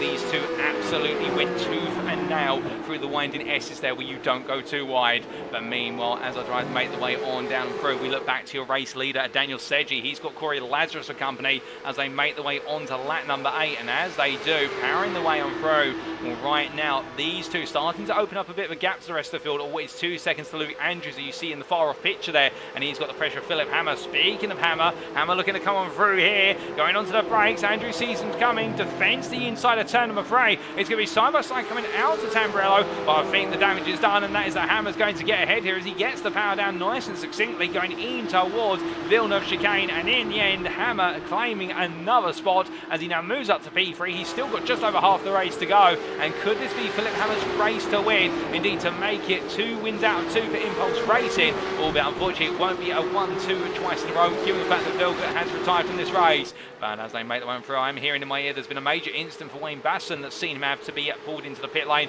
Indeed, he's had to pull off circuit and drive into the pit lane as he's made his way on through. We'll try and understand what's happened there for the Fusion Racing driver as soon as we can. But meanwhile, as our leaders make the way on down and through and into that Minerali, well, here's your top two still right together, and Sedgeley versus Lazarus right now. There's nothing between them as they make the way onwards towards the auto chicane, and onto the brakes they go. And as they do, well, the thing is right now, again, is Sedgeley just backing the pace off a little bit, and Pratt's trying to conserve the car. Is he Pratt's trying to bring what is the combination of Hammer and Andrews into this fight? Well, I think that would be very risky for the Olympus esports driver if he was thinking about that, for the simple reason Hammer being only 3 seconds behind, and now that he's been unleashed, he's got no cars in front of him for the best part of what is at least a couple of laps. He'll be unleashing all of his pace, and he should be closing up quite rapidly indeed, particularly if Sedgeley and Lazarus fight more and more. But meanwhile, speaking of fights that are ongoing here, we look back towards the run from P6 through to P10. This is Humberstone through to Walker as they make the way on around and out of Ravazza and on towards the start-finish line straight. And as they do, here comes Emil Koopmans looking around the outside, initially through turns 16 and 17 of Variante Basso,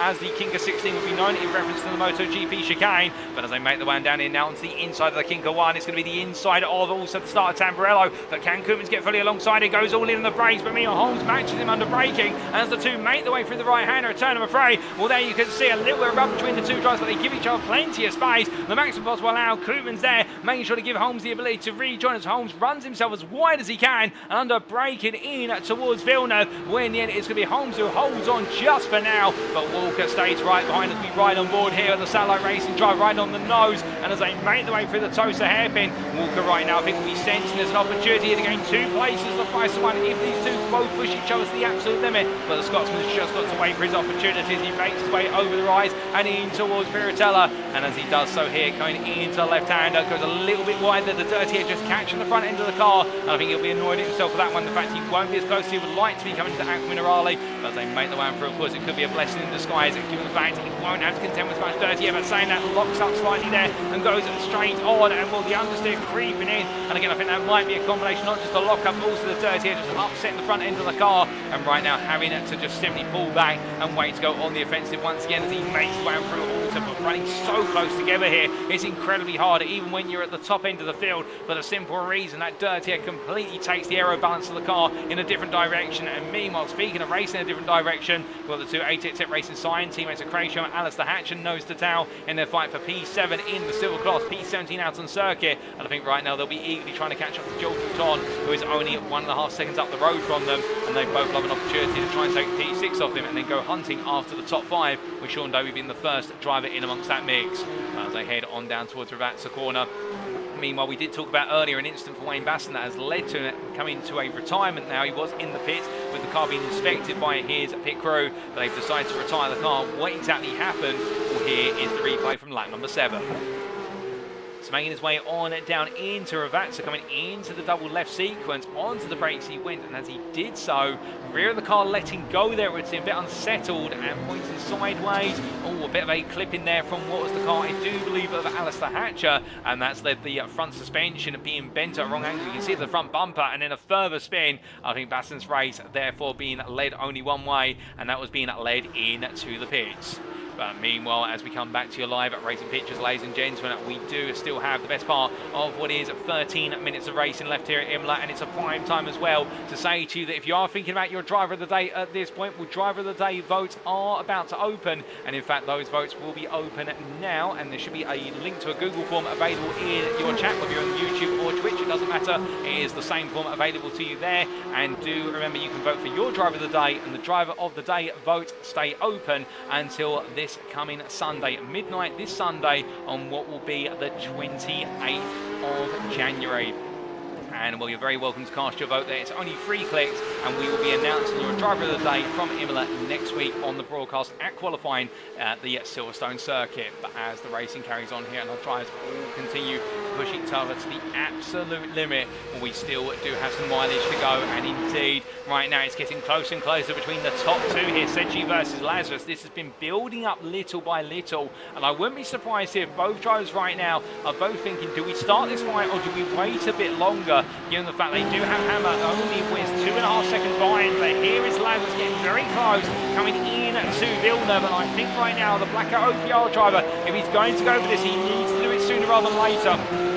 I think at the pace they're running and the fact that right now Hammer is gaining half a second a lap on them, when you do the quick mathematics, that will mean that within 5 laps Hammer will be there and part of what will be a freeway fight for the win. And I think Lazarus may have the pace to be able to take this win for himself. But then again, we have seen the Olympics Esports and Blackout OPR teams battle very hard in previous seasons. The Sedgeley goes wide there, going on through Piratella, and well, that will gain him a little bit more speed on the run on down in towards Akmanarale. And they always do sometimes talk about the fact that sometimes the occasional run wide, if you've got the instant points available, can be a bit of a tactical advantage. But of course, it's a fine line to cross. The fact if you gain too much of an advantage by doing so, well, as one as the 1x instant point, you also do end up picking up an automated slowdown. Everyone will be aware of that, and that's where you've got to be so smart with the way you play the driving. As they make the way up towards what we are about to once again here, 11 minutes still to go. Indeed, time ticks away, but the standard 1 second a second rate. And for our drivers here, I think right now they'll be feeling as though that time is absolutely flying on by. It's all relative as they make the way through turn number 15. Well, again, Lazarus here only 3 tenths a second off, but Hammer closing by another 3 tenths this lap so far, based on the data we have available to us, and therefore it would seem that Hammer is inevitably going to get involved in this mix if he can't see a move from Lazarus onto Sedgeley. And well, as they make the way in towards turn number 2, they stay as they are for the time being. But meanwhile, a bit further back, Emil Coombs here trying to look for a move on Lee Holmes once again as Walker has fallen further back. Tyres may be falling off for Walker as they make the way towards turn number 2. It's going to be Holmes on the inside, Coombs on the outside. Coombs is going to try and brave it here. Many have tried it so far, but in the end, as he goes outside to inside, it's a smooth move from the Dutchman. Holmes tucks in behind, immediately comes back on the counter attack here. 2 tenths of the gap as they power their way in towards Villeneuve. But I think Coombs has got it done, and he sealed the deal as he breaks his way through turn number 6. And in the end, the 911 driver does exactly that as he makes his way up towards Tulsa. And notice the damage on the front of the car there. Coombs racing with a damaged car and doing very well indeed to pick his way through the places. But meanwhile, we now look back to the silver class here in the 1810 Racing Cyan pair of Shield versus Hatcher. Well, Hatcher on the inside there, I think making a move count for P17 or P7 in the silver class, and he'll go hunting after the next driver up the road in the form of this man, Joel Duton, for the Wrong Stuff, as we say hello there to Jedi John in the YouTube chat, who is John Davis number 26 from the Wrong Stuff, and cheering on his teammates Joel Duton and Guy Kyliao. And well, at the moment, Duton running in P16, Kyliao down in P21. Difficult race for Kyliao indeed, involved in a couple of incidents earlier on, and more recently on lap number 9 there was a major incident for Kyliao. But we also do say what is hype. Well, we see hype there from Shazzy cheering on our drivers, in particular what will be the drivers from the Null Pointers. And speaking of whom, well, right now we do look to Paul Halliday for what is the 175 from the Null Pointers, P3 in the silver class, and only what is 8 tenths clear of Hobbs, if that. As you can see, the Fusion Racing driver just behind as they make the way down from Malta in towards Ratsa. And Halliday, well, he's a long way away from what will be your silver leaders at Glenn Hummerstone and Matt Strand. But I think the Null Pointers driver will know that having started down in what was P21 to recover to P12 and recover to P3 in the class, that is still a major achievement in of itself, and therefore he is making a great haste and progress, and there'll be a bit of a recovery drive here to be proud of, albeit he'll know it's also a day where the points have not gone his way. As they head in towards turn number 2, charging away in towards that braking zone right now. From them we do look back to Humberstone and Matt Strand, and well, here is Glenn Humberstone, who is holding a comfortable 1.7 second advantage over the Racelab Esports driver. And well, Strand makes his way in towards the Tulsa hairpin. He's got the encroaching presence of Koopmans and Holmes, and I wouldn't be surprised here if Strand might have to make a tactical call very shortly whether to let Koopmans and Holmes go and hope they can pull him close to Humberstone, whether they may end up fighting with Humberstone, and in the process Humberstone makes some errors, takes himself off racing line, cost himself a lot of racing time as a result. Of course, that will always be the thing on your mind as well when you're a silver driver in amongst gold drivers. Do you fight them? Do you not? Because there's a little bit of personal pride on the line when you finish ahead of some of the gold drivers. Well, you don't get any bonus points for it, but you do get that satisfaction knowing you took an overall position from a driver in the faster class.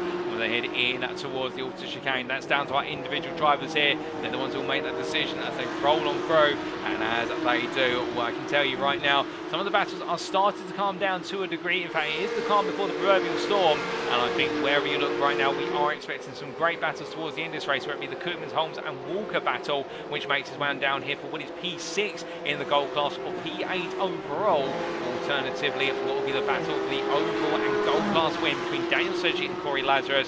Speaking of which, it's here as it makes its way in towards Tamburello once again, and with 23 minutes complete, we still do have a little bit more time for this battle to come back alive. I think right now we might be seeing the transition here in terms of the pace, where Sedgeley earlier on looks very vulnerable to Lazarus. It looks like Lazarus had a couple of attempts up his sleeve, but as a new fastest lap of this race has just been set at 43.80 to the nearest 100th from Philipp Hammer. Well, the gap right now from Hammer to this top two is only 1.5 seconds. Hammer is coming on fast, and here he is, ladies and gentlemen. He makes his way on around through the Tosa hairpin, absolutely charging right now, and the Impulse Racing driver knowing if he gets within a couple more attempts, he'll be very firmly within the draft going onto the straights, and that's only going to give him a couple more miles an hour to close the distance even more. And of course, then he's got to be wary of the fact carrying extra speed into the braking zones. He's got to brake slightly earlier in order to get the car stopped, otherwise it could be a lock-up on the cards.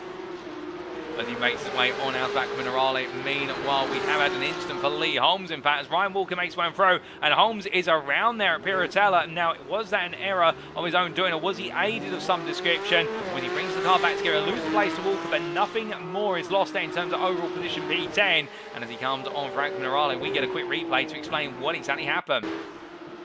Well, this was coming up the rise there as he made his way towards Piratella, going into left-hander and sweeping on through the rear of the car. Already letting go, you'll notice, before he hit the apex curve, coming in very sharply. And then as the rear let go, he had nowhere to go other than around. And that was the story of Lee Holmes losing what was P7 in the gold class to Ryan Walker.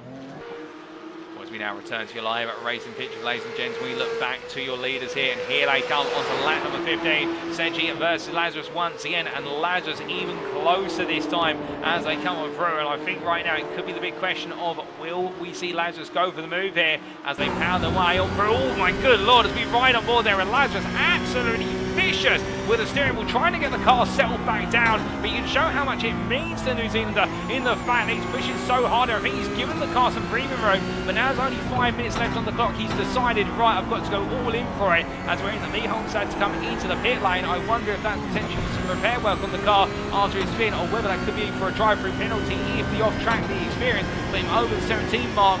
Well, not the 17 mark, the 15 mark we should say, as they come in towards Piratella. Let's focus on what's here at hand, and the 404 driver Lazarus right now, only 1.1 seconds to Philipp Hammer behind. He knows that the time is running out for him to get this move done before it's a freeway fight for the win. And meanwhile, Daniel Sedgeley just proving to be obstinate, not wilting, not showing any need to succumb to the pressure. And at the highest level here, as they race their way in towards the auto chicane, it is those fine margins, it's those tiny little micro mistakes that are going to be the difference between you being the winner or you finishing second. And Lazarus right now throwing everything at this, but how much more has he got in terms of pacing the car and the stamina left to go as he makes his way down the hill in towards the rats this time around.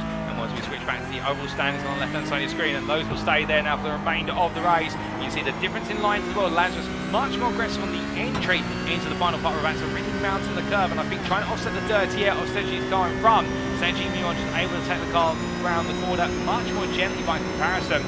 Half a second the gap in the toe, Lazarus will close. Hammer this time, the gap staying at 1.1 seconds, they head across the line. So it does look as though Hammer as well might be starting to run out of a little bit of steam here. Meanwhile, I can tell you in the fact on that previous lap, Sedgeley at 43.93, Lazarus at 44.22, Hammer at 43.83. So it would seem as though now Hammer is starting to get into the zone whereby he's only going to gain a tenth or two, and he needs these two to start to fight each other more and more. But can Lazarus oblige? That will be the question that he'll need the answer to sooner rather than later as they come in towards Tosa. And well, again, you can see how Lazarus really having to wrangle the car through the corners. The car set up to get plenty of rotation and have confidence to get back on the throttle. But of course, even the slightest bit of wheel spin or the slight letting go of that rear end can cost him all the time he gains on being more aggressive into the course. He fights there again, oversteering corner X with the car dancing around in his hands. And right now, Lazarus absolutely trying to tame the beast at his fingertips. They make the way up through Aquinarale, and again, rounding those curves, being absolutely going for the mountain on those curves, no doubt about it. We almost lose our lexicon, but he comes in towards Alta, where it's going to be Sedgeley who just holds on for now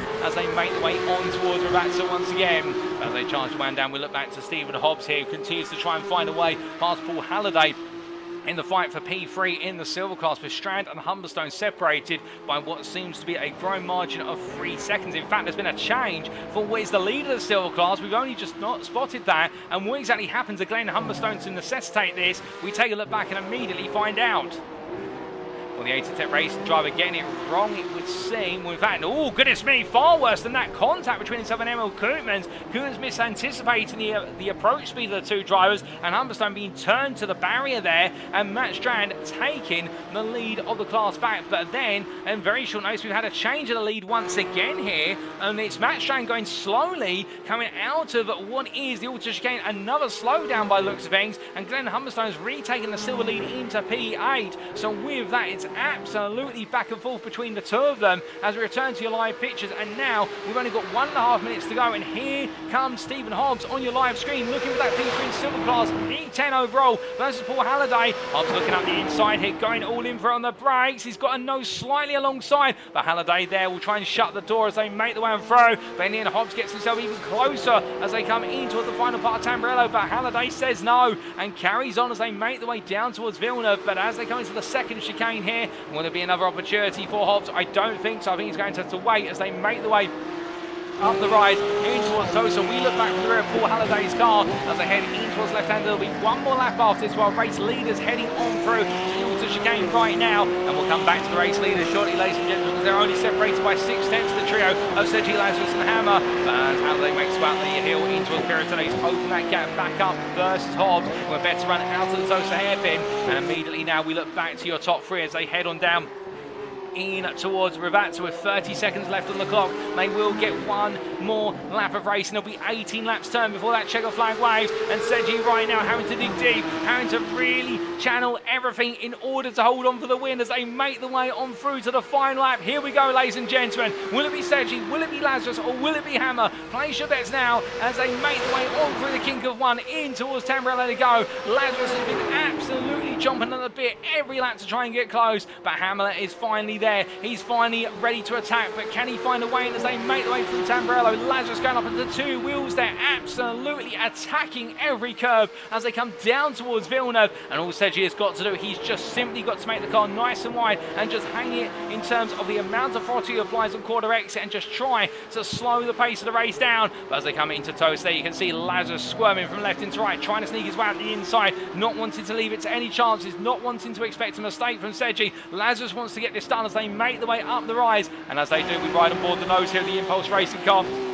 Philipp Hammer as they make the way in towards Piratella. Through the left hand they go, and Hammer here right now just simply waiting, trying to see if he can get an opportunity on Lazarus. If he's going to do it, it may be coming into Ravazza on what is the last couple of corners. You know, the fact that right now he'll want to see if Lazarus and Sedgeley exchange blows, but it's a better run from Hammer here, and here goes Hammer looking already on through. As we can see, they're going slowly, in fact, is Lazarus. Now, was there a slowdown there picked up for track limits coming out of Aqua Minerale? If so, Lazarus falls to P3, but now it's Sedgeley versus Hammer with only what is 4 corners remaining here as they head on down towards Ravazza for the final time of asking today. They charge their way in towards the braking zone, but will it be Sedgeley still ahead? Will it be Hammer who tries to find his way on through? Was they make the way through Ravazza 1? Sedgeley hooks it up nicely. They make the way through Ravazza 2, and now it's just a run to the finish line. Hammer's there. It's 4 tenths behind, but I don't think it's going to be enough. As they make the way through the final kink, the checker flag will wave, and the win will fall for the first time this season to Daniel Sedgeley for Olympus Esports, who takes victory ahead of Philipp Hammer P2 for Impulse Racing. Corey and Lazarus were a brilliant P3 for Blackout OPR, and then it will be Luke Andrews P4 there for Q Controls Reparto course, and a lonely finish to his race, albeit James Parker P5 the privateer taking another top 5 ahead of Emil Koopmans, and then it will be Ryan Walker who takes P7 overall and in the gold class. But meanwhile, here comes in the silver class Glenn Humberstone. He's going to make it 2 out of 2 today and emerge on the scene as a championship rival to Matt Strand, surely, as the ATEC Racing takes the checker flag and then ahead of Matt Strand, the Race Lab Esports driver. Another P2 will do, with Paul Halliday just holding off Stephen Hobbs for the final spot on the silver podium for the No Pointers, and the Fusion Racing driver just behind him. Matt Aitken takes P12 ahead of Marcel Fridge, and then it will be to complete the silver top 5. Sean Dobie for Clicks with 88 Tech Racing, and then we do have Alistair Hatcher a further 5 seconds behind, following on through as he makes his way at their P6 in the silver class, P15 overall, and then we do have a sizable 12-second gap to Craig Schill, who in the end comes home P16 for 88 Tech Racing sign ahead of Jason Mumford, with Owen Halliday being your last finisher on the lead lap of this race as he comes on through to take P18 for the No Pointers, and another top 10 finish for the silver class driver as he makes his way onto the checker flag there. And a great day today for the 21 driver. Unfortunately, in the pits and out of the cars, Joel Duton, Guy Kyliau, Lee Holmes, Wayne Basson, Mario Vehlgut and Thorsten Sved. But what a second race a day, ladies and gentlemen. No question about it. And well, as Daniel said, he just takes his time here. And I think right now might be shaking slightly at the amount of pressure that was put on him, as we can see the congratulations message there in the Twitch chat from Olympus boss Charlie B. And that's Charles Boschel, I do believe, in the Twitch chat, saying great drive, Dan. Indeed, Daniel says you're doing a fantastic job in order to withstand the pressure that was placed on him lap after lap by both Corey Lazarus and in the end also Philipp Hammer in the very last moments. For Corey Lazarus, I can imagine he does some donuts there, albeit we've missed them to a degree, but the Blackout OPR driver will be pleased with the fact he chased hard to the podium today,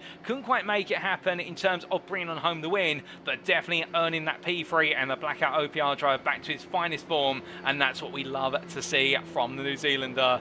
But do keep in mind, ladies and gentlemen, just to quickly remind you, if any of these drivers have taken your eye for driver of the day, whether it be in the gold class or perhaps Glenn Humberstone with back-to-back wins in the silver class today, if any of them have taken your eye for driver of the day, votes are open and link available once again in the Twitch and YouTube chat, and we will see the voting close as of this coming Sunday, the 28th of January. It'll be at midnight on the Sunday, so therefore you've got 3 days to cast your vote, and we'll announce your driver of the day come what will be the start of qualifying in a week's time at Silverstone. But as Humberstone makes his way into the pits with Matt Strand already out of the car, Paul Halliday in the end recovering to a P3 podium, and he'll be happy with that, but not happy with how race number 1 went. Well, we can definitely say we're all happy, and I'm sure you guys and girls are happy at home with the racing today. And let's take you through those race results subject to any stewards' inquiries.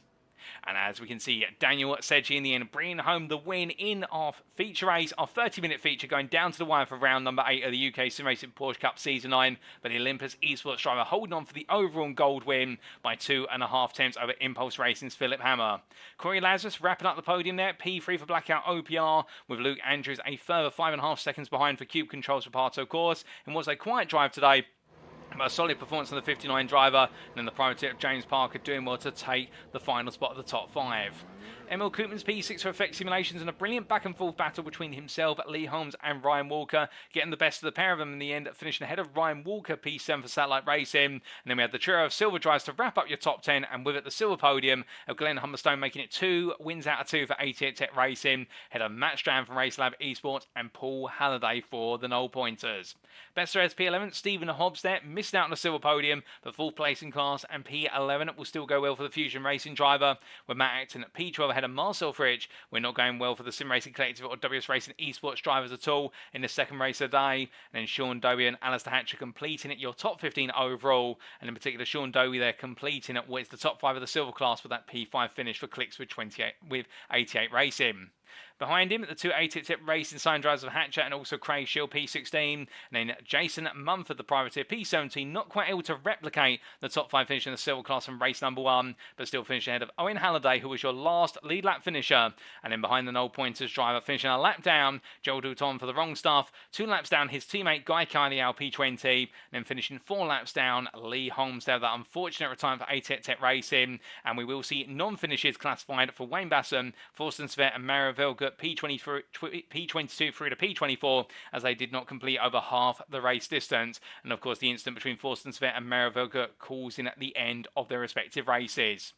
But with that, ladies and gentlemen, that concludes are racing here today at the Imola circuit, and what a pair of race it has been, no doubt about it. And just to remind you, if you have enjoyed the racing today and perhaps you're eager for plenty more, we do recommend you subscribe to the YouTube channel if you tune in via that, alternatively to the Twitch channel here at UKSimRacing, so that way you can stay up to date with all the latest broadcasts as they happen on a weekly basis. Of course, on Thursdays for the Porsche Cup and on Sundays for the GT3 League, which is currently going through season 12. But we'd also like to take a moment to say that if you have been enjoying the racing and have been wondering how you can potentially support UKSimRacing beyond subscribing to our media platforms, well, did you know there is a quick way to do so via our affiliates? For here at UKSimRacing, we are affiliated with multiple sim racing and real-world motorsport companies, including Swello Meta Sim Racing Coaching, Race Anywhere, and Demon Tweaks. And if you do head to our website, that's uksimracing.co.uk today, and that website appears on screen right here and now.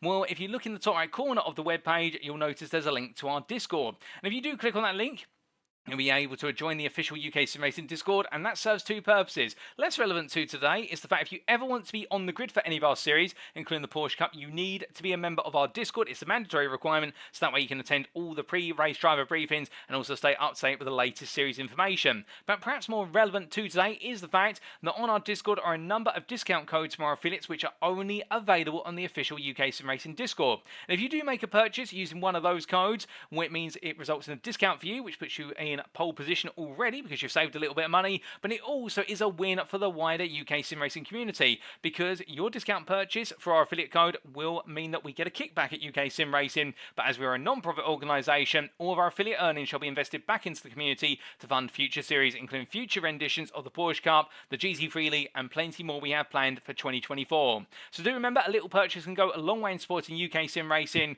but right now, ladies and gentlemen, we are going to step away for approximately 10 to 12 minutes, and we'll be back shortly for our post-round interviews. Don't go anywhere, you won't want to miss them.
Alrighty, ladies and gentlemen, without further ado, it is time for our post-round interviews. We do apologise for the slight delay in getting to our interviews, but we just waited for our drivers to be available, of which we do have one who's volunteered their time today, and it's going to be none other than the Gold Class driver in the 59 from Cube Controls Reparto course of Luke Andrews, whose qualifying, heat race and feature race have a bit of symmetry to them in the fact he started off the day qualifying P4 overall in class and ended the day in the feature race P4 overall in class with P7 in the interim in overall class for the heat race. And without further ado, ladies and gentlemen, it's my pleasure to have join me in the interview room none other than Luke Andrews, who's going to join me very shortly.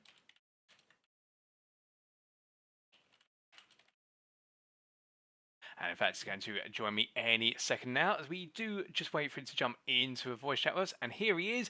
Good evening to you, Luke. Great to see you out there enjoying the racing at Imola. I have to ask, how was it for you, given the fact you've had a bit of symmetry to your racing today? P4 in qualifying and ending the day P4 in the feature race and P7 in the heat race in between. Sounds like a successful day. It tonight. It was it's as challenging as it always is. It's super competitive gold class this season, but no, very happy with how it ended up, with the best result of the season so far. Indeed, those results keep on coming, and like you say, the best result of your season thus far. And I have to ask, this Imola circuit, some love it, some dislike it, and many dislike it perhaps for the rather onerous track limits police around here. But how do you find Imola?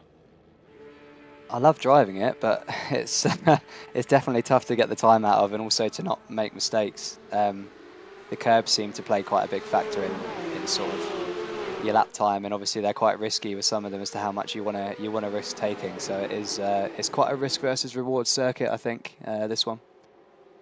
Oh, without a doubt. And speaking of those risk versus reward, starting off in qualifying, we saw you in the end take P4 overall and in class in a qualifying session that looked as though it was going to be lap times that were getting faster and faster, with Mario Vehlgut in the end putting a 43.525 to take pole and yourself being 6 tenths off. How did you find qualifying? Was that your best out there, or were there a couple of attempts locked in store? Well, it was actually a PB for me, so I definitely was pleased with it. Although the session didn't really go to plan, I think I invalidated my first run, and then I put that lap in on the second one, and I didn't feel like I'd pushed as much as I could have, which maybe made me quicker because I was maybe overdriving the car a little bit. But yeah, and then the third one, I was up slightly after the first few corners, and then I had a spin, so never got to find out what that one would have turned out like. But yeah, it was a PB, so I think I wasn't expecting P4, to be honest, so I'm happy with that one. Well, a bit unfortunate there with the spin. Like you say, we'll never know what that lap was, but still personal best and P4, a great way to kick things off. And then going into the heat race, of course, it's always going to get nip and tucked down into the Tamburello chicane on the open lap. But for yourself, it looked as though it was a race where you had to try and establish where you would be in the pecking order, with so many gold drivers around you, including the likes, say, Corey Lazarus and also Daniel Sedgeley, all vying to break into that top 5. Yeah, it's always a funny one when you qualify in front of some of those guys, because I mean, I knew that Sedgeley and Corey were going to have probably quicker race pace than me. So it's kind of a question of how you manage that and how you pick your battles. Obviously, I kind of had in my mind that the guys I were fighting were Parker mainly was probably the quickest of the guys that I was fighting tonight. I think with kind of my group. So I was trying to like, you don't want to just get out of the way, but you're also like, is it really worth fighting these guys that are doing 43s in race pace? Because I just didn't think I could match that, and I really struggled in the heat race with tyre temps. I made a bit of a mistake on the setup. It was spot on for the feature race, but it just didn't get the tyres up to temp quick enough in the sprint, so I was really struggling for the first few laps for grip. Yeah, which ended up losing me a few places, unfortunately. Well, that's absolutely fair and quite the assessment. And the irony here being that you've had P4 starts for both races in a way, and P4 seems to be your lucky number when it comes to Imola, because that 7th place in the heat race was converted into a reverse grid P4 for the feature race. And you mentioned only moments ago about the fact the car seemed to be set up better for the feature race, and it seemed to show from the outset. A great start and battling hard for the podium. Yeah, I felt way more confident in the car with a higher fuel load. I struggled with setup a little bit this week, like getting it right for kind of quali, sprint and feature. But yeah, I felt like I really got it good for the feature, luckily.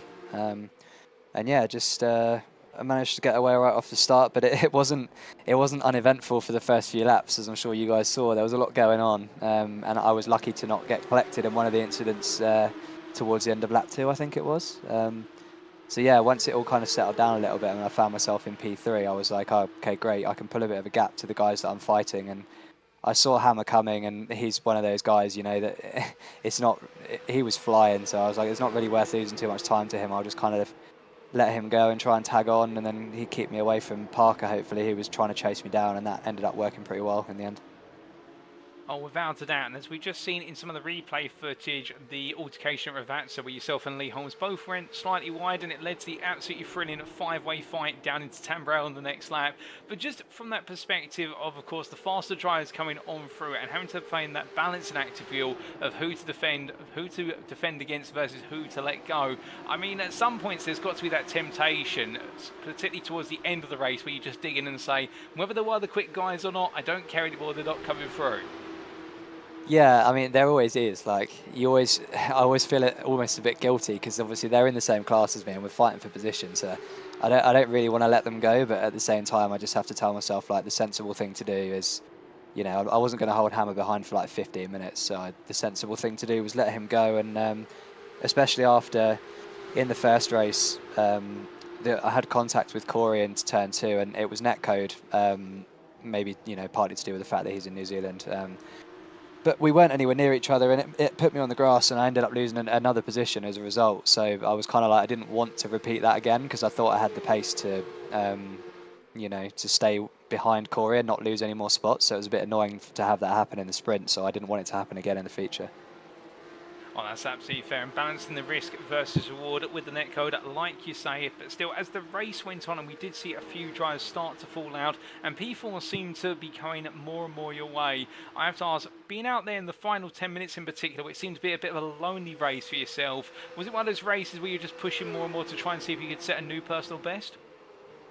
No, I was kind of like, I tried to stay with Hammer for as long as I could, and then obviously he started to pull away a little bit, and then I just kind of said to myself, after there was a lot of thinking about previous races tonight, I think, for me, and after what happened at Spa when I was running a good P4 there and I crashed myself, I was like, you know, I didn't want to throw away another good result by an error of mine, so I settled in a little bit and just made sure I maintained the gap to the guys behind. And I did end up going a bit quicker at the end, but I think it was just as the fuel came off and the car felt good. I wasn't really pushing for it, but it kind of tended to get a bit quicker anyway, I think, as the fuel came off. I see one well-managed conclusion to the feature race, no doubt about it, and a well-deserved P4. And with your strongest results of the season today, and with plenty of rounds remaining, I have to ask how you're feeling for a visit to the United Kingdom in a week's time for the Silverstone Legacy Circuit. Yeah, it'll be interesting. I was just chatting to Steve Hobbs and Adam Greaveson in the chat about it at the end of the race there. Like I've never raced there. They both did it in, I think you guys did it in last season, didn't you? Yes. But I've never raced that track before, so that'll be a good. I obviously big fan of that track from the past and stuff. You know, watching stuff racing around there. So I'm looking forward to kind of getting to grips with it, and I think it will produce some good racing. If I remember rightly, it produced good racing last season, so should be good fun, hopefully. We definitely look forward to seeing how you take to the challenge of the Legacy Silverstone circuit and whether you can carry on the fine form from Imola today. That's a certain. But of course, Luke, just before I do let you go, I have to ask, is there anybody you'd like to give a shout out or a thank you to live on the broadcast tonight? Yeah, I'd like to thank my team for this year, Cube Controls, Reparto Course. Those guys have been awesome. Been fun driving for them so far this year. And obviously to the Fusion guys as well. Like, we all still work together a lot, like Wayne was saying last week. So it's great to work with them still. We've still got Adam in the background helping us out, who I think is actually making a return next week because Wayne's not able to carry on, unfortunately, due to work commitments. But yeah, and all the ART guys as well. Here's another team that I work with and help run. Those guys are always around with us as well, testing and stuff. So yeah, thanks to everybody that's involved. And thanks to you, sorry, as well, Paul, because you make the broadcast really good every week, and all the UKSR guys that run this. It's an awesome championship to be involved in, so thanks to you guys too. Well, Luke, we do have to, of course, say a big thank you to you for joining us in at the interview room this evening. It's been absolutely great to see you put on an absolutely brilliant performance today at the Imola circuit, and long may it continue at the Silverstone circuit in a week's time. We'll definitely look forward to seeing you there, but until then, have a fantastic rest of your evening. Thanks, Paul. Cheers. So hearing there from Luke Andrews, number 59 driver in the gold class for Cube Controls Reparto Course. And well, fourth place seemed to be the theme today with qualifying P4, a heat race P7 finish, which in the end was converted into a P4 start in the feature race, and it'll be a P4 finish come the end of the final race of the day. And talking about the fact a season best set of performances and bringing home a result that eluded him at the Circuit de Spa-Francorchamps after enforcing himself into an error later in the day in the feature race, but also reflecting on the fact that around this similar circuit, enjoying driving around it, but also find it very finicky when it comes to track limits and knowing when to push. And whilst we'll never know what he had on the cars in terms of his final qualifying lap, a relaxed approach to his second flying lap, putting him P4 on the grid, and I think very happy of that, and thinking if he takes that approach going forward, the laps are going to continue to tumble on him. A bit of misfortune in the heat race, talking about the netcode incident with Corey Lazarus in particular there, and also the mad scramble in the early stage, and finding he couldn't quite get the car in the right setup zone for the heat race compared to the feature race, but we saw that transition to a much more comfortable car in the feature race, no doubt about it. And whilst he may not have been able to hold on to P3 in the end, opting to let that P3 go in favour of the Impulse Racing driver Philipp Hammer, and talking about the assessment of who he's fighting versus who he doesn't necessarily feel he's fighting the championship and therefore can afford to let go. Still, for Luke Andrews today, definitely a huge 4 points, well earned and well deserved, and plenty more potentially to come at the Silverstone circuit a week from today. Well, with that, ladies and gentlemen, that concludes all of our interviews for this evening. You've just heard from Luke Andrews for Cube Controls Reparto, of course, the gold class driver there, and we look forward to hearing from more of our drivers in a week's time. But we'd just like to remind you that if you have got a driver of the day in mind and you would like to cast your vote, perhaps you haven't already, perhaps Luke Andrews got your appeal as the driver of the day for yourself today, well, do not forget to vote for your driver of the day. Link has been reposted in the Twitch and the YouTube chats once again. It's a quick Google form, and the voting will close as of midnight Sunday the 28th of January GMT, that's Greenwich Mean Time, or UTC Universal Coordinated Time. And do get your driver of the day votes in, and we'll announce the driver of the day as of the qualifying session at Silverstone a week from today. But with that, it is now time for us to wrap up. Thank you very much for watching, and if you have enjoyed today's show and you want to know more about the UK sim racing community, perhaps you're sat there right now wanting to be on the grid for an ongoing season of racing, perhaps Porsche Cup, alternatively an upcoming season such as the GT3 League, albeit it's full for season 12 right now, and we've got plenty more ongoing at UK Sim Racing, including our mini British GT4 League, and we've also got the return of the Mazda MX-5 Endurance League in a month or two's time. All that and more you can find out about firstly at our official website. You saw it earlier on in today's broadcast, and that's at uksimracing.co.uk. But if you don't necessarily want to go to our website, perhaps you're more of a social media person, we do recommend you check out our Twitter, and that's at twitter.com/UKSimRacing_, where you can stay up to date with all the latest announcements regarding our series, our broadcast, and also the latest trials and tribulations of the official UK Sim Racing esports teams. We'd also like to take this moment to say a big thank you to our affiliates, and they do include, of course, firstly, Swelly Almeida Sim Racing Coaching, the creator of the Motor Racing Checklist. Swelly Almeida Sim Racing Coaching can help take your sim racing driving to the next level. Whether you're looking to gain a 10th, improve your approach to the racing line, or develop your consistency, Swelly Almeida has a coaching course to meet your needs. Plus, with Swelly being a multi-time champion of official iRacing series, including the 2021 PSCC, you know you're receiving coaching from the very best in the industry. We also have Race Anywhere, the provider of curated sim racing equipment aimed to only stock products that represent excellent value for the sim racing community. Demon Tweets, the provider of the most complete and innovative motorsport product range available worldwide, so no matter what your level or discipline, Demon Tweets can help drive you to realise your motorsport ambitions. SimLab, the leading manufacturer of high-quality sim racing related hardware. As a proud partner of Mercedes-AMG Petronas Esports, SimLab aims to enhance virtual racing experiences with uncompromising solutions that push the boundaries of esports and make SimLab the go-to brand for quality sim racing rigs. Amazon, the company trying to be the Earth's most customer-centric company, the Earth's best employer, and the Earth's safest place to work through the position of concepts pioneered by Amazon, which do include, but are not limited to, one-click shopping, Amazon Web Services, and Amazon Fire TV, and lastly, SLC Driver Academy. Elevate your sim racing skills at SRC Driver Academy. Their team of experienced professionals is dedicated to helping you reach your full potential without compromising on quality. But why choose SRC? To put it simply, affordable, quality coaching. They have experienced coaches who provide valuable insights on a competitive edge. They make high quality coaching accessible to all at an affordable cost tailored to your needs and goals. Whether you're looking to learn race strategies, precision driving and much more, they offer virtual coaching sessions at nearly all hours of the day, every day, ensuring flexibility for all. So join SLC Driver Academy today and unlock your true sim racing potential. Visit their website to learn more and accelerate your sim racing career. And well, ladies and gentlemen, with the fast and fiery races at Imola today, we're going to accelerate our way into round number 9 in the week's time. Save the date, because on Thursday, the 1st of February 2024, we take a trip back in time to the legacy 2008 layout of the Silverstone Grand Prix circuit, and we'll get to see who of our drivers is the master of the medium to high downforce high-speed circuit. Indeed, in the gold class, with the absence of Thomas Cope and Daniel Sedgeley bringing on home the win in the feature race, it looks as though the scores will be altered and indeed shaken up at the top of the standings. And in the silver class, meanwhile, Matt Strand will continue to lead. There's no question about that. But the rising presence of Glenn Humberstone and Paul Halliday having an upset today, how will the silver class stand at Silverstone? All that and more you'll have to find out live on the broadcast in a week's time. But until then, we have been UK Sim Racing. I've been your host and commentator, Paul TX141 Walsh, also known as Britain Spit, depending on what media you follow me on. And until next time, remember to stay safe, stay well, stay smiling, but most importantly, as always, remember to stay on track. Good night.